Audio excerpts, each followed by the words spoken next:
Bismillahirrahmanirrahim. Assalamualaikum warahmatullahi wabarakatuh. Selamat malam Bapak Ibu, selamat berjumpa kembali dengan saya Yayan Suherlan, Guru Matematika SMP Negeri 1 Karangaya. Pada kesempatan ini saya akan membahas tentang persiapan pelaksanaan asesmen non-kognitif, ya. Pelaksanaan asesmen non-kognitif. Perlu diketahui Bapak Ibu bahwa asesmen diagnostik non-kognitif yaitu dilakukan dengan tujuan sebagai berikut. Satu, untuk mengetahui kesejahteraan psikologis dan sosial emosional peserta didik. Yang kedua, aktivitas siswa selama belajar di rumah. Yang ketiga, kondisi keluarga dan pergaulan siswa. Yang keempat, gaya belajar, karakter, serta minat siswa. Adapun tahapan pelaksanaan asesmen diagnostik non-kognitif adalah sebagai berikut. Satu, persiapan. Yang kedua, pelaksanaan asesmen. Yang ketiga, tindak lanjut hasil asesmen. Nah, Bapak Ibu, pada kesempatan ini kita akan melaksanakan sebuah persiapan untuk pelaksanaan asesmen non-kognitif. Ya, caranya bagaimana?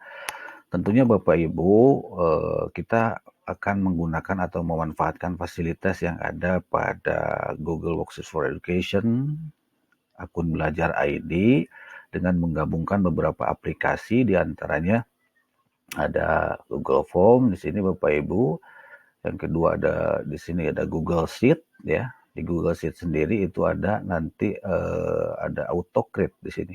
AutoCreate untuk membuat lembar rekomendasi yang nantinya bisa di-download dan bisa dicetak, terus bisa diberikan kepada peserta didik, dan bisa juga kita dokumentasikan sebagai analisis untuk tindak lanjut dari pelaksanaan asesmen. Baiklah Bapak Ibu, untuk mempersingkat waktu, bagaimana cara menggunakan fasilitas yang ada di akun belajar ID ini untuk persiapan pelaksanaan asesmen. Langkah yang pertama, Bapak Ibu mempersiapkan kuesioner ataupun instrumen yang akan digunakan untuk pelaksanaan asesmen. Di sini saya telah membuat beberapa pertanyaan, ya, beberapa pertanyaan yang disusun untuk mengetahui gaya belajar peserta didik. Nah, Bapak Ibu, saya buatnya di dalam Google Form. Di sini saya memuat 14 pertanyaan yang harus dijawab oleh peserta didik, ya Bapak Ibu, di Google Form. Ini adalah pertanyaan-pertanyaannya yang sudah saya buat, Bapak Ibu. Seperti ini, ya. Bapak Ibu mungkin sudah paham bagaimana membuat survei ataupun soal dalam bentuk Google Form. Nah, seperti ini Bapak Ibu. Ini ada 14 soal pertanyaan yang harus dijawab oleh peserta didik. Nah, setelah pertanyaan ini atau soal ini dibuat atau kuesioner ini dibuat, Bapak Ibu selanjutnya menyebarkan kuesioner ini ke peserta didik untuk dijawab, ya, untuk dijawab, sehingga kita nanti bisa mengetahui gaya belajar dari peserta didik. Nah, setelah kuesioner ini dijawab oleh peserta didik, Bapak Ibu, kita perlu mengolahnya, ya, mengolahnya di dalam bentuk Google Sheet. Nah, di sini Bapak Ibu tinggal klik jawaban di sini di Google Form-nya, klik jawaban. Di sini ada simbol spreadsheet, ya, simbol spreadsheet, tinggal klik Bapak Ibu, klik ini, nanti akan terbuka seperti ini. Nah, maaf, nih nanti akan masuknya ke sini, ada keterangan di sini, simbol Google Form, ada form responses, ya Bapak Ibu. Nanti ketika pertanyaan ini dijawab oleh peserta didik, ya, nanti otomatis akan masuk ke sini Bapak Ibu. Nah, seperti ini saya telah membuat contohnya. Nah, nanti ketika banyak peserta didik menjawab pertanyaan-pertanyaan tersebut, maka kolom-kolom ini akan terisi, ya. Sini ada pertanyaan ke-1, pertanyaan kedua, pertanyaan ketiga, pertanyaan ke-4, ke-5, ke-6, sampai dengan pertanyaan ke-14. Ini jawabannya Bapak Ibu, Ini jawabannya. Jawaban siswa 1 untuk pertanyaan yang ke-14 adalah kelas olahraga. Jawaban siswa yang kedua untuk pertanyaan yang ke-14 adalah kelas seni musik.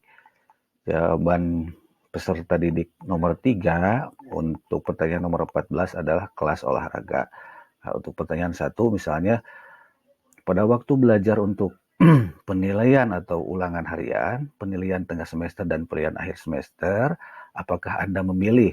Ternyata siswa yang satu, ya, siswa ke-1 itu memilih membaca catatan, membaca judul dan subjudul dalam buku, dan melihat diagram dan ilustrasi. Itu siswa yang pertama. Siswa yang kedua adalah membuat catatan pada kartu dan membuat model atau diagram. Siswa yang ketiga membuat catatan pada kartu dan membuat model atau diagram. Jadi siswa yang kedua dan ketiga jawabannya sama ya Bapak Ibu. Nah, setelah ini jawabannya terkumpul, nah, saya membuat beberapa sheet ya dengan tujuan untuk mengolah jawaban asli peserta didik agar nanti bisa di generate ke dalam AutoCAD sehingga rekomendasinya nanti bisa tercetak secara otomatis Bapak Ibu. Nah, sheet yang kedua saya menulis ini sebagai database saja, database saya menulis jawaban-jawaban dari soal nomor 1. Soal nomor 1, jawaban A-nya adalah membaca catatan dan seterusnya. Option B-nya adalah meminta seseorang memberi Anda pertanyaan atau menghafal dalam hati sendirian. Option C-nya adalah membuat catatan pada kartu dan membuat model atau diagram. Untuk soal yang nomor 2, option A-nya yaitu berhayal melihat benda-benda yang sesuai dengan musik yang sedang didengarkan. Option B-nya adalah berdendang mengikuti alunan musik tersebut. Option C-nya bergerak mengikuti musik tersebut, mengetukkan kaki, mengikuti irama dan sebagainya, dan seterusnya Bapak Ibu. Terus selanjutnya saya juga membuat database untuk rekomendasi. Nah, seperti ini. Database rekomendasi ini Bapak Ibu dirancang berdasarkan pertanyaan-pertanyaan yang kita buat tadi. Misalnya, tadi kan pertanyaan dari 1 sampai 14 itu terdiri dari 3 option, yaitu option A, option B, dan option C. Di sini rekomendasinya apabila jawaban yang paling banyak A adalah rekomendasinya Anda dengan kecenderungan gaya belajar visual. Anda akan mencapai prestasi belajar yang optimal apabila memanfaatkan kemampuan visual Anda dapat membuat sendiri peta konsep atau ringkasan materi pembelajaran. Ya. Terus rekomendasi yang kedua, misal apabila jawaban yang paling banyak adalah B, maka rekomendasinya seperti ini. Anda memiliki kecenderungan gaya belajar auditori dan seterusnya. Terus rekomendasi yang ketiga, apabila jawaban yang paling banyak adalah C, Anda memiliki kecenderungan gaya belajar kinestetik. Anda dengan gaya belajar kinestetik akan mencapai proses belajar secara optimal apabila Anda terlibat langsung secara fisik dalam kegiatan belajar dan seterusnya. Terus rekomendasi yang keempat, apabila jawaban A dan B sama banyak ya. Jadi option A dan option B jumlahnya sama, Anda memiliki gabungan gaya belajar visual dan auditori dan seterusnya.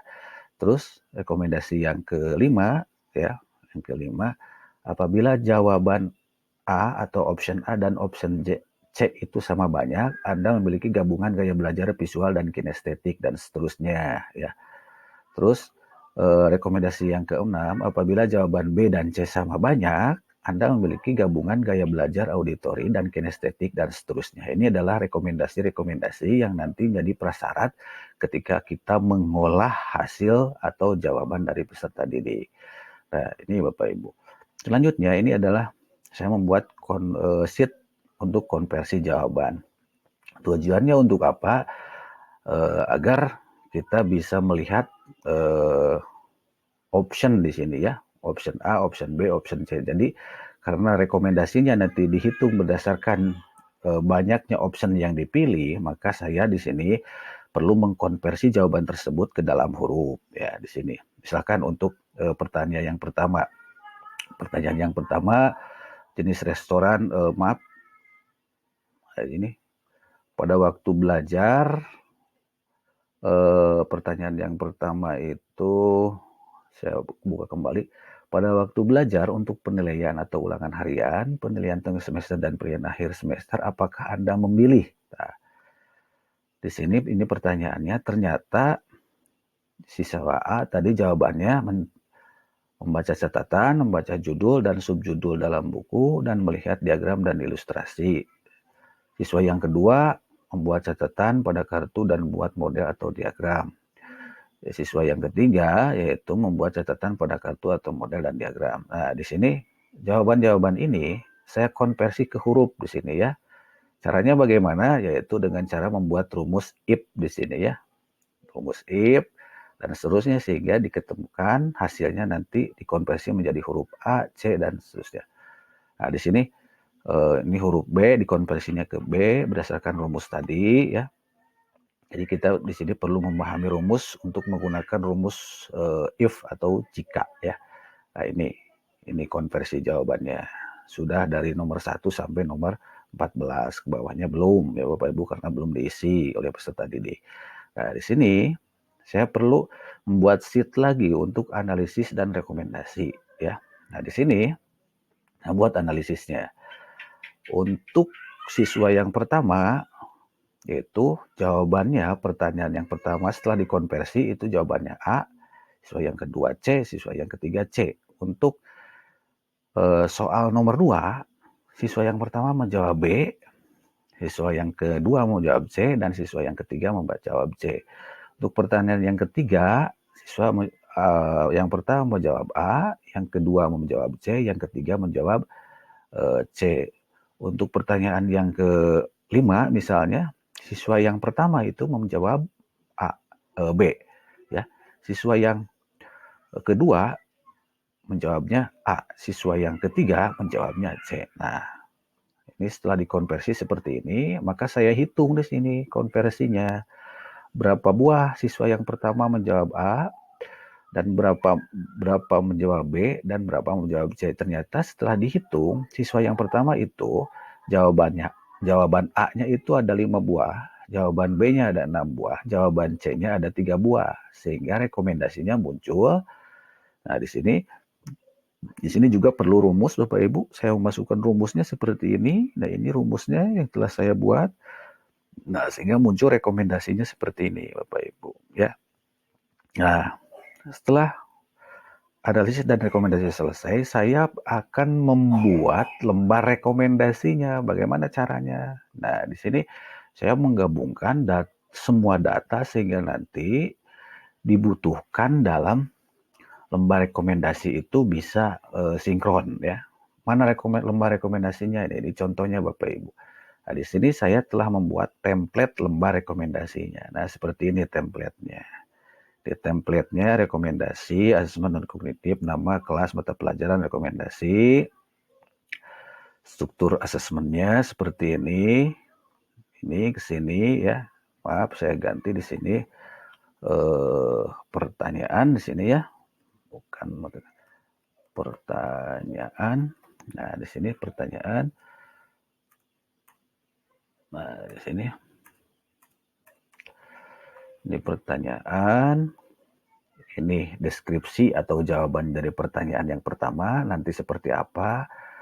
Dikonversi nanti jawaban ini adalah option A misalnya. Untuk soal yang kedua, siswa yang pertama jawabannya misalnya kata-katanya muncul nanti di sini, nanti optionnya akan muncul di sini Bapak Ibu. Nah, untuk pertanyaan yang ketiga misalnya ini pertanyaannya, ini jawaban apa dalam bentuk kalimat di sini akan tertulis dan di sini akan tertulis pula jawaban dalam bentuk option ya Bapak Ibu, sehingga nanti di sini di akhirnya itu sama seperti yang tadi, total option A berapa, total option B berapa, total option C berapa yang dijawab oleh siswa yang pertama misalnya, sehingga nanti muncul rekomendasinya di sini, dan di sini pun nanti akan muncul rekomendasinya Bapak Ibu. Nah, di sini akan muncul rekomendasinya. Hasilnya seperti apa? Lembar rekomendasinya. Nah, nanti hasilnya akan seperti ini. Nah, untuk hasil seperti ini bagaimana caranya Bapak Ibu? Nah, saya masuk di sini AutoCAD ya.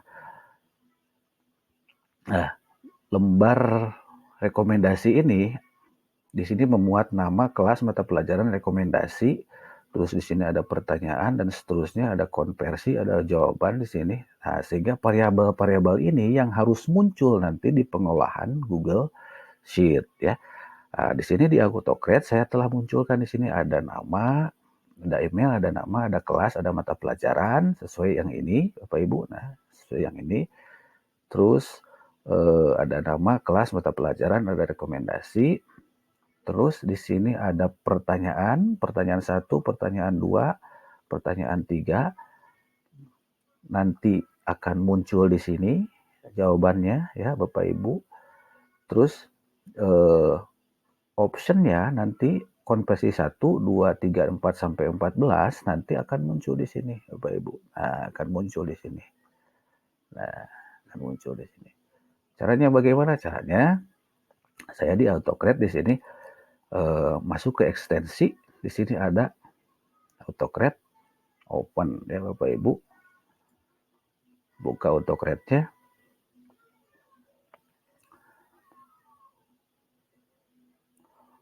Tunggu sampai di sini karena sudah saya buat yang baru saja di sini. Misalnya saya kasih judul assessment. Maaf, assessment 1 misalnya, saya make template-nya yang tadi yang ini Bapak Ibu ya. Template-nya ini, lembar rekomendasi ya. Lembar rekomendasi, maka kalau belum ada di sini maka tinggal pilih di sini Bapak Ibu home drive ya. Home drive. Nah, tinggal pilih lembar rekomendasi ya. Nah, ini ada lembar rekomendasi, klik yang ini, klik select ya. Nah, karena sudah ada, saya gunakan ini ya. Nah, ini lembar rekomendasi sudah muncul, lalu next Bapak Ibu. Nah, di sini nama harus sesuai dengan ini. Kalau di sini nama, maka ini harus nama. Ya, ini diambilnya dari mana Bapak Ibu? Nah, yang pertama, karena tadi saya akan mengambil data tersebut yang telah disesuaikan dengan template lembar rekomendasi, saya akan mengambilnya dari AutoCAD ya, karena sheet AutoCAD yang telah disesuaikan dengan lembar rekomendasi. Nama di sini harus sesuai nama. Untuk kelas di sini harus kelas. Mata pelajaran harus mata pelajaran. Rekomendasi harus muncul rekomendasi. Di sini, nah ini pertanyaan yang pertama ya. Yang pertanyaan yang pertama, pada waktu belajar untuk penilaian dari sini, nah, memilih apa? Nah, nanti jawabannya akan muncul Bapak Ibu di lembar. Ini konversi 1, konversi 1. Ini pertanyaan yang kedua, ini harus sesuai dengan ini, apa yang kalian lakukan, sesuai kan? Konversi 2, terus yang ketiga pada waktu kalian, ini juga pada waktu kalian sedang, dan seterusnya. Konversi 3, selanjutnya jika kalian membaca untuk sekedar hiburan, apakah kalian memilih ini ternyata sudah sesuai. Kalau tidak sesuai nanti ada tanda merah di sini Bapak Ibu ya. Berarti tidak sesuai, itu harus diedit kembali. Nah, setelah ini sesuai, tidak ada tanda merahnya ya. Saya pilih next di sini, saya kasih judul di sini misalnya lembar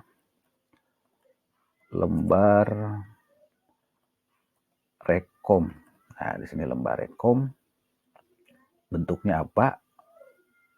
Dalam bentuknya Google Doc bisa juga, atau mau PDF juga silahkan. Saya bentuknya Google Doc.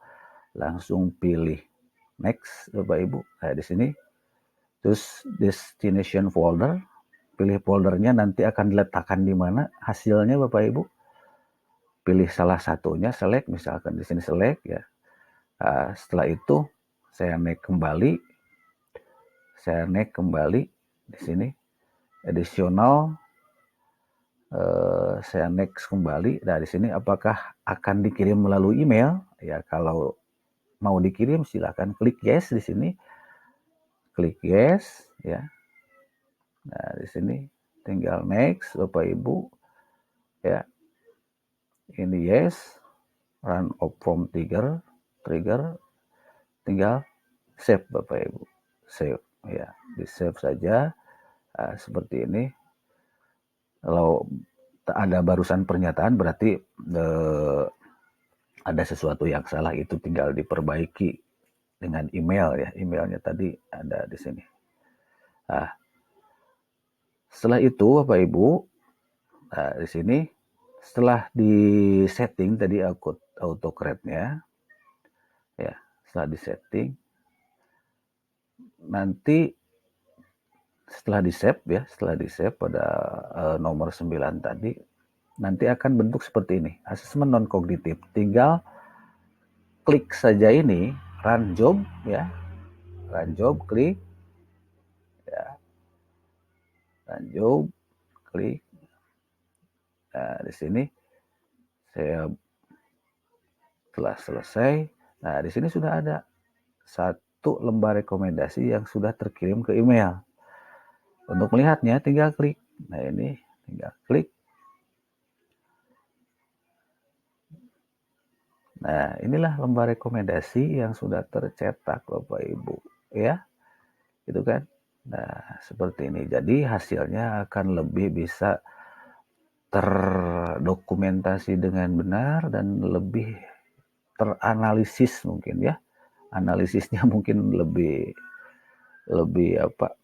Lebih rapi lah Bapak Ibu lah. Hasilnya lebih rapi, lebih bisa dipertanggungjawabkan, datanya pun akan bisa terdokumentasi di kita sebagai guru mata pelajaran untuk melaksanakan atau melaksanakan tindak lanjut pada kegiatan pembelajaran selanjutnya berdasarkan hasil analisis dari asesmen non kognitif ini. Nah, kira-kira Bapak Ibu sampai di sini penjelasan singkat saya tentang tutorial bagaimana kita mempersiapkan asesmen non kognitif bukan berdasarkan menggunakan fasilitas Google Workspace for Education, akun belajar.id ya Bapak Ibu.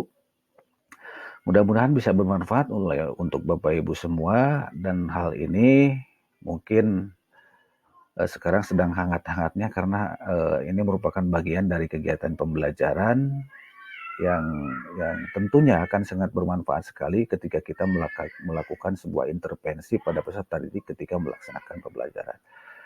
Terima kasih Bapak Ibu atas kesempatannya, atas perhatiannya. Mohon maaf atas segala kekurangannya. Billahi taufiq wal hidayah. Wassalamualaikum warahmatullahi wabarakatuh.